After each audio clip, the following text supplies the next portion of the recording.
Welcome back to another episode of Rock Boys Football Tuesday afternoon. Just some massive news for the Oklahoma Sooner fans coming out of the recruiting trail. Four-star wide receiver Daniel Odom committing to Oklahoma in this 2026 class. Now, the timing of this commitment is very funny for me because I was watching him, I believe, Sunday morning, some of his junior year stuff. You turn on the tape, this kid is a box checker at the wide receiver position. And that's really important to talk about. Look, it's flashier. It's more fun to talk about a 10-5 in the 100-meter dash. When I say box checker at the wide receiver position, you don't say that for a lot of wide receivers coming out of high school. You see a lot of kids coming out from the high school ranks. They're really one-dimensional as pass catchers, right? You have those track and field guys that are really, really fast and work vertically down the field. You have those really big wide receivers who are just really physically imposing, but there's a lot of just one-trick ponies.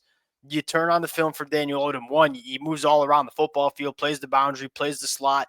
Really, really clean mover for his size. That blend between 6'2", 190, that big physical frame, and the ability to create separation and get in and out of his breaks, that's going to be really difficult for defensive backs to deal with. And so you look at Daniel Odom, that's the first thing that jumps out, is he is a box checker at the wide receiver position that can do a lot of different things for this Oklahoma offense. The next thing that kind of comes to my mind is for lack of better terms, maybe the Ben Arbuckle influence on the recruiting trail.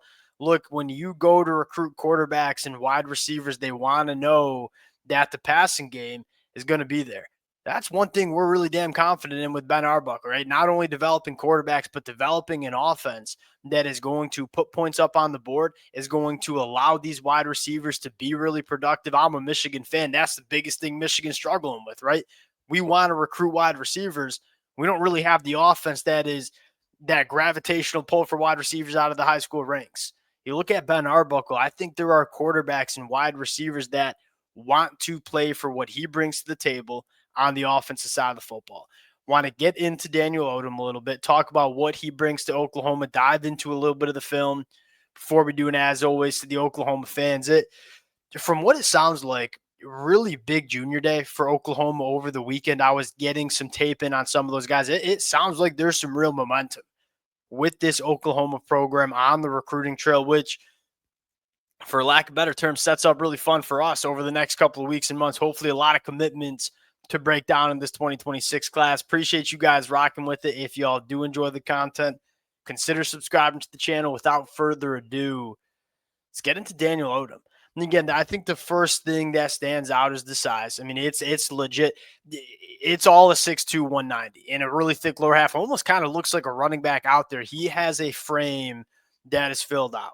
Second thing that you kind of notice, really clean route, really polished route runner. That's probably the best term to describe Daniel Odom, which is not all that surprising with him coming from St. John Bosco, right? St. John Bosco spits out a lot of guys that are ready to play college football. Really polished route runner.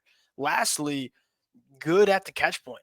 You know, it's one thing to have that big physical frame. It's another thing to be physical at the catch point, and it's another thing to have that body control and the tracking ability. Daniel Odom has that coordination as well. Again, you go down the checklist of what you want to see. Daniel Odom's checked a lot of boxes. The last thing I have in my notes here is the speed. Now, I don't have a track time to give you to verify the long speed. You turn on the film, the long speed working vertically down the field does not seem to be lacking with Daniel Odom. Now, I could go on and on. Let's get into the film a little bit, take a look at what we're getting with Daniel Odom. And again, I think the first thing that you like is he's really, really good with the football in the air. And that's the first thing you're going to see. Again, we're going to see him all over the football field, sending him in motion. Probably gets a little bit held at the top of that route here. Hey, go throw Daniel Odom up the ball. He's going to go make a play for you. And that, at the end of the day, is what you're looking for in wide receivers. Wide receivers that can go help your quarterback. Daniel Odom can be that guy. One-handed, tapping the toes, 2 feet in. You like to see that type of stuff. You continue to work through it. And again, this is probably the most impressive. This is, again, we're talking 6'2", 190. We ain't talking 5'8", 160. This is 6'2", 190 pounds with what I think is borderline elite route running ability. You fire this one up. I love this. Hey, one-on-one matchup. We're not going to give any safety help, man coverage. Go to work, Daniel Odom. And that's exactly, I mean, this is some special stuff. You talk about being able to get in and out of your breaks and be able to create separation. It doesn't get much better. And again, I keep having to remind myself, like, this kid, this is a big wide receiver that's moving like that. By the way, the softest celebration, unsportsmanlike conduct penalty you'll see, they throw that flag immediately. Just was doing a little touchdown celly. You continue to work through it. Back on track. Back to breaking down some of what we're seeing here. Rolling it here. Love what we're doing on the sideline. Like, super composed. We know where we are on the football field, and we're going to make sure we get our 2 feet in downs. You only need one in college. He's making sure he gets 2. Like what he does on the boundary. And again, that spatial awareness and body coordination, it matters. This is another one that I like a lot here. You just, well, this will actually, I got my plays mixed up here. But again, another really, really clean route for Daniel Odom, right? We're creating separation. We're getting some man coverage. We're getting a little pick route there. Adjust to the football, makes a play. There's one of these plays, I think it's coming up pretty soon. That's probably the last thing that's really impressive here. This one, I believe, just a little post corner to the back of the end zone, back shoulder fade. I mean, like, he's really comfortable in this type of situation. If you don't want to put a safety over him, he can win vertically and he can go adjust to the football and just really does make it easy tracking the football in. What I love the most, and again, when we break down a lot of these high schoolers, a lot of these highly regarded wide receivers at the high school ranks, and it's not necessarily knock, it's just something I've noticed. It's all the same stuff. You know, it's a, I'm bigger, faster, stronger than you. I'm gonna run right by you, win vertically.